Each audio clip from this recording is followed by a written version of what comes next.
Zenefits had some very real problems. And the very real problems were about the business and the financials of the business. They all really stemmed from, I think, this original sin decision that I made at the company, which was in the early days of Zenefits, everything was working so well for us. I mean, I had come from a company before Zenefits where, man, we would try sort of 5 things to try and get customers. And, 4 of them would fail miserably. And one of them would mostly fail, but would work kind of like just enough that, it would sort of inspire us to keep going for another 6 months and pivot the company and try and get something to work. And we kept doing that for like 7 years before I left and started Zenefits.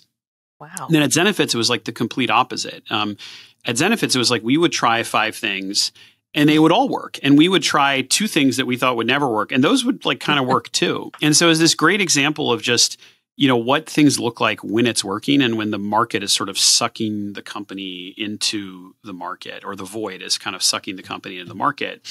And so our biggest fear was that actually, there were going to be fast followers, that there were going to be other companies. We had sort of uncovered this pot of gold.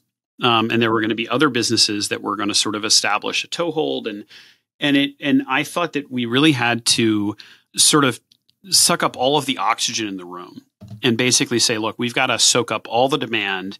We can't leave room for someone else to come in, because if we do that, it's unclear when things like sort of settle out.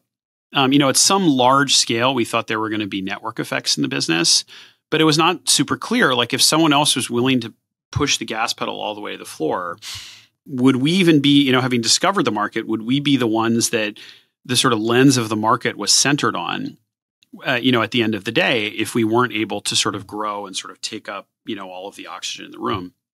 And so we made this decision. The sort of insight behind Zenefits was really that, there was all of this before Zenefits, companies tend to have multiple systems for HR and benefits. So they would have, something for payroll, something for 401k. Most of the sort of, for small businesses, most of the stuff around insurance was offline, and you handled it via the fax machine. And so you'd have to fax in an application for medical insurance, for dental insurance, for vision insurance for each employee. And so we sort of said, look, you can put the insurance pieces online and then you can do all of this together in one place. And that just dramatically cuts down on the administrative work required for people to run the HR systems within their company. And so what we said we do is early on, we said, look, companies have all of this administrative work.